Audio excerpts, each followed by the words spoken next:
Hello friends, Angel ഏവിയറിയുടെ മറ്റൊരു പുതിയ വീഡിയോയിലേക്ക് എല്ലാവർക്കും സ്വാഗതം. നമ്മുടെ വീഡിയോയിലെ വിഷയം ആഫ്രിക്കൻ ലവ് ബേഡ്സിനെ വളർത്തുന്ന ആൾക്കാരുടെ ഏറ്റവും വലിയ ഒരു സംശയമാണ് അതിൻ്റെ കേജുകൾ നമുക്ക് എങ്ങനെ സെറ്റ് ചെയ്യാം. അപ്പോൾ അതിനെക്കുറിച്ച് കേജുകളുടെ കാര്യത്തെക്കുറിച്ച് നമ്മൾ ഇന്ന് രണ്ട് വീഡിയോ യൂട്യൂബിൽ ചെയ്തിട്ടുണ്ട്. ഇപ്പോൾ എലികൾ കയറാതിരിക്കാൻ, അത് എലികളെ എങ്ങനെ തടയാം, അതിനൊക്കെ എങ്ങനെ സംരക്ഷണം ബേഡുകൾക്ക് കൊടുക്കാം, അതിനെക്കുറിച്ചുള്ള വീഡിയോസ് നമ്മുടെ യൂട്യൂബിലുണ്ട്. അതിന് മുമ്പ് നമ്മൾ കേജ് സെറ്റപ്പ് അതിനെക്കുറിച്ചൊക്കെ വീഡിയോസ് നമ്മൾ ചെയ്തിട്ടുണ്ട്. അപ്പോൾ അതെന്നാലും നമ്മുടെ അടുത്ത് ഒരുപാട് വീഡിയോക്ക് താഴെയും പിന്നെ അതുപോലെ തന്നെ നമ്മളിപ്പോൾ ബ്രോഡ്കാസ്റ്റ് ചെയ്തിട്ടുണ്ട് കുറേ പേര്. നമ്മളത് ബേഡുകൾ ചോദിച്ച ആൾക്കാർ അപ്പോൾ കൊടുത്ത് നമ്മളതിനുള്ള കളക്ഷനെ കൊടുത്തു കഴിഞ്ഞപ്പോൾ പിന്നെ പുതിയ ആൾക്കാർക്ക് വേണമെന്ന് പറഞ്ഞിട്ട് നമ്മൾ അവരെയൊക്കെ ബ്രോഡ്കാസ്റ്റ് ചെയ്തിട്ടുണ്ട്. അപ്പോൾ അതിൽ കുറേ പേര് ചോദിച്ച സംശയങ്ങളാണ് ബേഡുകൾ വളർത്തുന്ന മുമ്പ്. ഇപ്പോൾ പുതിയതായിട്ട് ഇപ്പോൾ ബേഡുകൾ വളർത്തുന്ന ആൾക്കാർക്ക് അതിൻ്റെ കേജുകൾ എവിടെ നിന്ന് മേടിക്കാം, അതുപോലെ തന്നെ അതിൻ്റെ അളവ് എത്രയാണ്, ആഫ്രിക്കൻ ലവ് ബേഡ്സിൻ്റെ കേജിൻ്റെ അളവ് എത്രയാണെന്നൊക്കെ ചോദിച്ച് ഒരുപാട് സംശയങ്ങൾ നമ്മൾ ചോദിച്ചിട്ടുണ്ട്.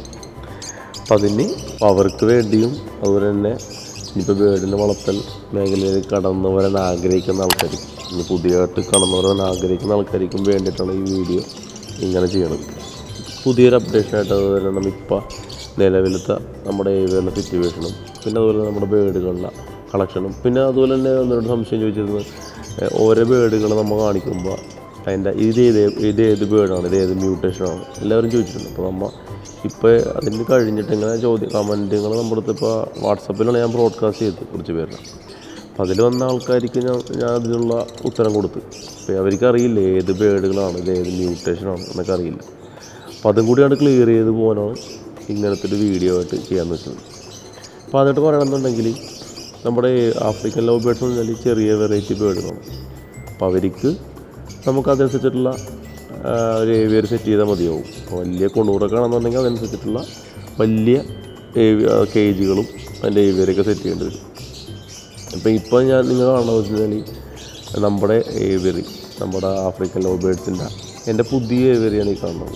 അപ്പോൾ ഈ ഒരു ഏവിയറിൽ ഒരു ഏവിയറിട്ടാണ് ചെയ്തത്. കാരണം വെച്ചാൽ നമുക്ക് ഇതിന് മുമ്പ് ഇങ്ങനെ കവർ ചെയ്യാണ്ട് കേജുകൾ മാത്രമാണ് വെച്ചത്. അപ്പോൾ ഇങ്ങനെ കവർ ചെയ്യാണ്ട് നമുക്ക് ഇതിൻ്റെ അകത്തുനിന്ന് ഒരുപാട് ബേഡുകൾ നമ്മളൊന്ന് മിസ്സിങ് ആയിട്ടുണ്ട്.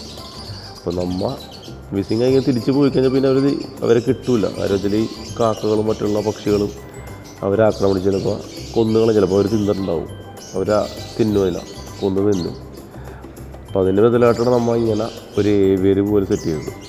അപ്പോൾ ഇങ്ങനെ ഇപ്പോൾ കാണുന്ന പോലെ തന്നെ കേജുകൾ സെറ്റ് ചെയ്ത് അതിൻ്റെ പുറത്ത് ഫ്രെയിം ചെയ്തിങ്ങനെ കവർ ചെയ്തൊരു ഏവിയറായിട്ട് സെറ്റ് ചെയ്തു. ഇപ്പോൾ എൻ്റെ ഏവിയർ ചെയ്തേക്കുന്നത് ഓപ്പൺ ഡ്രസ്സിൽ ഞാനതിന് ഡ്രസ്സ് വർക്ക് ചെയ്തിട്ട് അതിൻ്റെ അടിയിലാണ് ഈ ഏവിയർ സെറ്റ് ചെയ്തേക്കുന്നത്. അപ്പോൾ അതിൻ്റെ ബദലായിട്ട് നമുക്കറിയാമല്ല അതിൻ്റെ മേലെ ഷീറ്റിൻ്റെ ഒക്കെ ഗ്യാപ്പുകളുണ്ടാവും. അപ്പോൾ ആ സ്ഥലത്ത് കൂടി ബേഡുകൾ പോയിട്ടുണ്ട്. അപ്പോൾ അതുകൊണ്ടാണ് ഞാനിങ്ങനെ ഏവിയറായിട്ട് സെറ്റ് ചെയ്തത്. പിന്നെ അതുപോലെ തന്നെ ആഫ്രിക്കൻ ലവ് ബേഡ്സ് ചെറിയ വെറൈറ്റി ബേഡുകളാണ്. അപ്പോൾ അവരുടെ ഒരു കേജിൻ്റെ അളവെന്ന് പറയണമെന്നുണ്ടെങ്കിൽ എൻ്റെ ഏവിയർ ഞാൻ സെറ്റ് ചെയ്തേക്കണത് 2.5 അടി നീളം, അതുപോലെ തന്നെ 2 അടി വീതി, 2 അടി ഹൈറ്റ്. അതാണ് ഒരു ബ്രീഡിങ് കേജിൻ്റെ അളവ്. അതെല്ലാവരുടെയും സംശയങ്ങളാണ്, ഒരുപാട് ആൾക്കാരുടെ സംശയങ്ങളാണ്. പിന്നെ അതുപോലെ തന്നെ നമ്മൾ പ്രത്യേകിച്ച് പിന്നെ ശ്രദ്ധിക്കേണ്ട കാര്യം എന്ന് വെച്ച് കഴിഞ്ഞാൽ അവരുടെ ഫ്ലൈയിങ് ഗേജിൻ്റെ അളവ് ഇപ്പോൾ നമ്മുടെ ഇപ്പോൾ നിങ്ങൾ കണ്ടുകൊണ്ടിരിക്കുന്നത് ഫ്ലൈയിങ് ഗേജാണത്.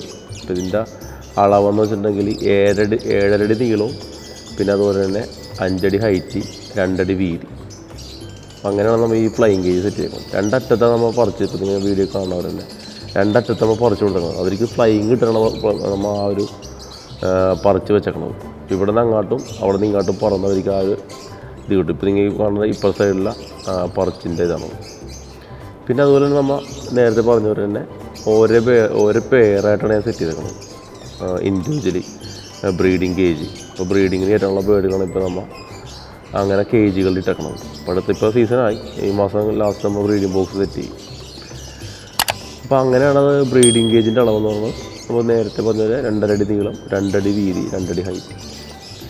പിന്നെ അതായത് നമ്മൾ ബ്രീഡിംഗ് ആയിട്ട് നമ്മൾ ഉദ്ദേശിക്കണമെന്നുണ്ടെങ്കിൽ, നല്ല രീതിയിൽ ബ്രീഡിങ് നടക്കണമെന്നുണ്ടെങ്കിൽ ഇങ്ങനെ ഇൻഡിവിജ്വലായിട്ട് ഇങ്ങനെ ഇട്ടാൽ മാത്രം നമുക്ക് ബ്രീഡിങ് അതിൽ സെറ്റാക്കാൻ പറ്റുള്ളൂ, നല്ല റിസൾട്ട് ഉണ്ടാവുള്ളൂ. അപ്പോൾ അതുകൊണ്ട് ഒരു പെയറിന് ഞാൻ പറഞ്ഞ അളവില കേജിലാണ് നമ്മൾ ഇട്ടേക്കണത്. ഓരോരോ പെയർ നമ്മളിപ്പോൾ അടുത്ത ബ്രീഡിങ്ങിന് ഇന്ന പെയറുകൾ നമുക്ക് സെറ്റാക്കി നമ്മൾ ഇട്ടേക്കണത്. ഈ മാസം ലാസ്റ്റ് നമുക്ക് ബ്രീഡിംഗ് ബോക്സ് സെറ്റ് ചെയ്യണം. അങ്ങനത്തെ പെയറുകളിപ്പോൾ നിങ്ങൾ കണ്ടുകൊണ്ടിരിക്കുന്നത്. പിന്നെ നമ്മുടെ ഫോസ്റ്റർ പേരൻസ് അതിനും നമ്മൾ ബേഡുകൾ സെറ്റ് ചെയ്തിട്ടുണ്ട്. അതൊരു മെയിൻ ഘടകം തന്നെയാണത്. പിന്നെ നമ്മൾ ഓരോ മാസ്കുകളാണ് ഇപ്പോൾ നമ്മളിപ്പോൾ അടുത്തതിലേക്ക് നമ്മൾ മാസ്കുകൾ, അതുപോലെ തന്നെ ഫിഷറുകൾ, ഒപ്പലൈൻസുകൾ അതിനൊക്കെ നമ്മൾ സെറ്റ് ചെയ്യണം. സ്പിറ്റ് ബേഡുകൾ. അപ്പോൾ അതിൻ്റെ വീഡിയോസൊക്കെ നമ്മൾ ഇതിന് മുമ്പൊക്കെ നമ്മൾ ചെയ്തിട്ടുണ്ട്, അതിനെ ഡെവലപ്പ് ചെയ്യണം കാര്യങ്ങളൊക്കെ. പിന്നെ ഇപ്പം നമുക്ക് ഏരിയ ഇപ്പോൾ കയറണമെന്ന് വെച്ച് കഴിഞ്ഞാൽ പുതിയ ഏവിയറിയാണ്. ഇവിടെ നമ്മൾ നേരത്തെ നമ്മൾ കാണുന്ന ചില ഒരു സ്ക്വയർ ട്യൂബ് ഇട്ടിട്ട് നമ്മൾ ആ ഒരു ഏവിയറി ചെയ്ത് ആ ഒരു കേജുകൾ ചെയ്തേക്കണം. ഇതിൽ നമ്മൾ പറയണമെന്നുണ്ടെങ്കിൽ ഇപ്പോൾ കയറി വരുമ്പോൾ തന്നെ ചൈനീസ് കേജാണത്. ചെറിയ ചിക്സുകളൊക്കെ ഇടാൻ വേണ്ടിയാണ് നമ്മൾ ചൈനീസ് കേജ് ഉപയോഗിക്കുന്നത്. അത് 3 അടി നീളം, അതുപോലെ തന്നെ 2 അടി വീതി, 2 അടി ഹൈറ്റ്. പിന്നെ ബാക്കി കാണുന്ന വെച്ചാൽ ബ്രീഡിങ് സെയിം അവിടുത്തെ പോലെ തന്നെ ബ്രീഡിങ് കേജുകളാണത്. സെയിം അളവ് തന്നെയാണ്, നേരത്തെ ഞാൻ പറഞ്ഞ സെയിം അളവ് തന്നെയാണ് ഇവിടെ നമ്മൾ കേജുകൾ, അളവിലെ കേജുകൾ നമ്മളിവിടെ സെറ്റ് ചെയ്തത്. പക്ഷെ ഇതിൻ്റെ ഒരു പ്രത്യേകത വെച്ച് കഴിഞ്ഞാൽ ഈ കേജുകളിലെ പ്രത്യേകിച്ച് ലോ കോസ്റ്റാണത്. അതായത് ചിലവ് ചുരുങ്ങിയ രീതിയിൽ കേജുകൾ സെറ്റ് ചെയ്യണ ഒരു മെത്തേഡിലാണ് ഈ ഒരു കേജുകൾ ചെയ്തേക്കുന്നത്. അപ്പോൾ ഇതിനെ പറയുകയാണെന്നുണ്ടെങ്കിൽ ഇതിൻ്റെ പ്രത്യേകം നമ്മൾ ശ്രദ്ധിക്കേണ്ട കാര്യം എന്ന് വെച്ച് കഴിഞ്ഞാൽ ഇതിൻ്റെ വേസ്റ്റേജ് ഇപ്പോൾ നിങ്ങൾ കാണുന്നവർ തന്നെ അതിൻ്റെ ടോപ്പിൽ ആ ഒരു മെഷ് ഇങ്ങനെ ഊരെടുക്കാം. ഇതിൻ്റെ മൊത്തം ആംഗിൾ ബാറിലാണ് ഈ കേജ് സെറ്റ് ചെയ്തത്. മൊത്തം ആ 3 കേജ് വല്ലതാണ് ഒരൊറ്റ സ്ക്വയറിൽ ബോക്സ് പോലെ ചെയ്തിട്ട് അതിനകത്ത് കട്ട് ചെയ്തിട്ട് അതിൻ്റെ അടിയിൽ ഒരു ഡ്രോയർ സിസ്റ്റം പോലെയാണ് ഇങ്ങനെ ചെയ്തേക്കുന്നത്. അപ്പോൾ ആ ട്രേ അതിൻ്റെ മേലിൽ മെഷ്. അപ്പോൾ നമുക്കതൊക്കെ എടുത്ത് വാഷ് ചെയ്യാൻ. അതായത് ട്രേയിലൊക്കെ ഇപ്പോൾ സീഡ് മിക്സ് ഒക്കെ എടുക്കണത് നമുക്ക് എടുത്തിട്ട് അത് വാഷ് ചെയ്ത് ഉണക്കി നമുക്ക് ബേഡുകൾക്ക് കൊടുക്കാം. ഒരു കുഴപ്പമുണ്ടാവില്ല. അപ്പോൾ ആ ഒരു മെത്തേഡിലാണ് ഈ ഒരു കേജിനെ സെറ്റ് ചെയ്തത്, ഇവിടുത്തെ കേജുകൾ സെറ്റ് ചെയ്യണം. അപ്പോൾ ഇതിൽ നമ്മൾ നേരത്തെ പഴയത് നമ്മൾ ചെയ്തേക്കണമെന്ന് വെച്ച് കഴിഞ്ഞാൽ നമ്മൾ സ്ക്വയർ ട്യൂബിൽ ചെയ്തേക്കണത്. പക്ഷേ ഇത് ചെയ്തേക്കണം, ഇതിപ്പോഴും കാണുന്നത് ചൈന കേജാണ്. ഞാൻ ആദ്യം പറഞ്ഞല്ലോ, കയറി വരുമ്പോൾ ആ കേജാണ്. പിന്നെ അതിൻ്റെ ഇപ്പുറത്ത് കാണുന്നതാണ് ഞാൻ ഇപ്പോൾ ചെയ്തെന്ന് പറഞ്ഞത്. ലോ കോസ്റ്റ് ബഡ്ജറ്റിൽ ചെയ്ത കേജുകളാണ് നമുക്ക് കാണുന്നത്. മറ്റേത് ബോക്സ് പോലെ ഒരു കൂടാണ് അവിടെ നിൽക്കണം. ഇതങ്ങനെയല്ല. ഇതിങ്ങനെ ആംഗിൾ ബാർ ചെയ്തിട്ട് അതിനകത്ത് മെഷ് കട്ട് ചെയ്ത് സ്ക്വയർ മെഷ് അടിച്ചിട്ട് അത് കട്ട് ചെയ്തിട്ട് അതിൻ്റെ അകത്ത് ഇങ്ങനെ ഡ്രോ സിസ്റ്റം പോലെയാണ് ഇങ്ങനെ ചെയ്തേക്കുന്നത്. അപ്പോൾ അതുപോലെ തന്നെ ട്രേ, പിന്നെ അതുപോലെ തന്നെ ആ മെഷ്, അടിയിലത്തെ മെഷ് നേരത്തെ വീഡിയോയിൽ കണ്ടവർ തന്നെ അങ്ങനെ ചെയ്തേക്കണം.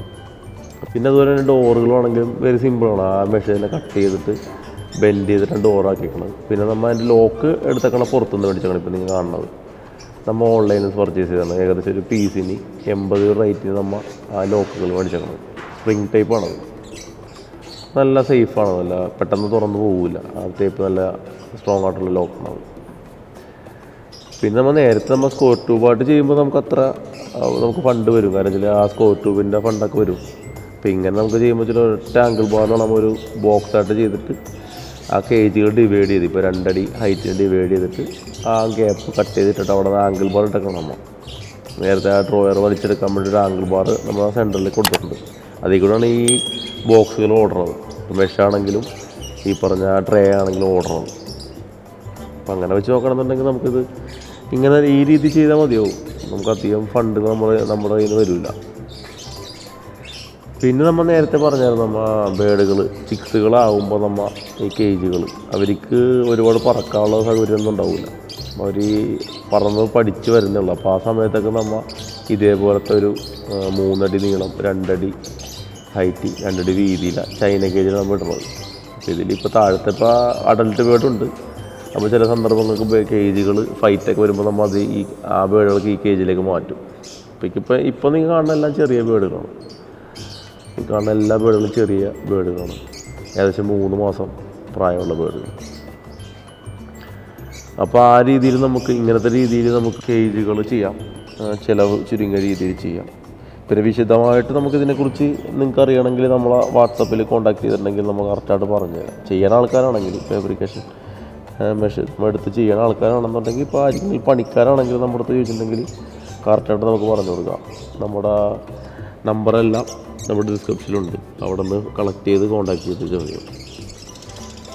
പിന്നെ നമ്മൾ പറയേണ്ട കാര്യം എന്ന് വെച്ച് കഴിഞ്ഞാൽ, പിന്നെ നമ്മുടെ അടുത്ത് ഒരുപാട് ആൾക്കാർ ചോദിച്ചു ഈ ബേഡുകളുടെ മ്യൂട്ടേഷൻ അത് ഏതൊക്കെ വെറൈറ്റീസാണ്. അപ്പോൾ അതിനുശേഷം ഞാൻ യൂട്യൂബ് ചാനലിട്ടങ്ങനെ ഷോർട്ട് വീഡിയോയിൽ എല്ലാത്തിലും നമ്മൾ ആ ബേഡുകളുടെ മ്യൂട്ടേഷൻ മെൻഷൻ ചെയ്യുന്നുണ്ട്.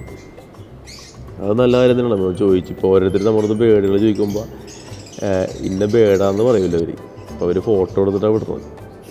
അപ്പോൾ അത് ഉദാഹരണത്തിന് ഇപ്പോൾ ഈ കാണുന്ന ബേഡെന്ന് പറഞ്ഞാൽ ഡീ ബ്ലൂ മാസ്ക് കോളർ. അതുപോലെ തന്നെ പാർ ബ്ലൂ വയലറ്റ് കോളർ മാസ്ക്. അതാണിപ്പോൾ നിങ്ങൾ കണ്ടുകൊണ്ടിരിക്കുന്നത്. ഇത് ബെൽജിയൻ ലൈനേജാണ്. നമ്മളിലുള്ള മാസ്കുകളെല്ലാം ബെൽജിയൻ ലൈനേജ്. വൈൽഡ് മാസ്ക് ആണെങ്കിലും അതുപോലെ തന്നെ വൈറ്റ് കോളർ മാസ്ക് ആണെങ്കിലും എല്ലാം ബെൽജിയൻ ലൈനേജാണ്. ബെൽജിയം ഇൻറ്റു നെതർലാൻഡ്സ്, ആ ലൈൻസിലുള്ള ബേഡുകൾ എൻ്റെ കയ്യിലുള്ളത്. അപ്പോൾ അത് വെച്ചിട്ട് അവിടെ നിന്ന് ഡയറക്റ്റ് ഇമ്പോർട്ടഡ് അല്ല, അവിടെ നിന്ന് എടുത്ത് ചെയ്യുന്ന ആൾക്കാരുണ്ട്. നമ്മുടെ കേരളത്തിൽ തന്നെ ഒരുപാട് നല്ല ബ്രീഡർമാരുണ്ട്. പിന്നെ ബാംഗ്ലൂരും അവിടെ നിന്നാണ് കളക്ട് ചെയ്തേക്കുന്നത് ബേഡുകളെല്ലാം. പിന്നെ അതിനുശേഷം ഇപ്പോൾ നിങ്ങൾ കാണുന്നത് വെച്ച് കഴിഞ്ഞാൽ green fisher opaline, green fisher opaline, അതുപോലെ തന്നെ പാസ്റ്റൽ ഗ്രീൻ ഫിഷർ ഒപ്പലൈനാണ് ഇപ്പോൾ നിങ്ങൾ കണ്ടിരിക്കുന്നത്. അപ്പോൾ ഇത്രയും കാര്യങ്ങളത് വീഡിയോയിൽ കേജിനെ കുറിച്ച് പറയാനുള്ളത് ബേഡുകളുടെ. അപ്പോൾ ഈ വീഡിയോ എല്ലാവർക്കും ഉപകാരപ്പെടുന്നു വിശ്വസിക്കുന്നു. അപ്പോൾ ഇതേപോലത്തെ ഉപകാരപ്പെടുന്ന വീഡിയോകൾ കാണാനായി ചാനൽ സബ്സ്ക്രൈബ് ചെയ്യുക, ബെൽ ബട്ടൺ പ്രസ് ചെയ്യുക. അപ്പോൾ ഞാൻ ഇടുന്ന വീഡിയോ നിങ്ങൾക്ക് നോട്ടിഫിക്കേഷൻ ആയിട്ട് വരുന്നതാണ്. പിന്നെ അതുപോലെ തന്നെ നേരത്തെ ഞാൻ പറഞ്ഞ പോലെ തന്നെ ഇതിനെക്കുറിച്ച് കൂടുതൽ അറിയാൻ നമ്മളൊരു വീഡിയോ ചെയ്തിട്ടുണ്ട്. അതുകൂടാതെ എന്തെങ്കിലും ഡൗട്ട് ഉണ്ടെങ്കിൽ നമ്മളെ കോൺടാക്ട് ചെയ്ത് ചോദിക്കും, നമ്മൾ ഡീറ്റെയിൽ ആയിട്ട് പറഞ്ഞു കൊടുക്കുന്നതാണ്. അപ്പോൾ അതുവരെ എല്ലാവർക്കും ബൈ.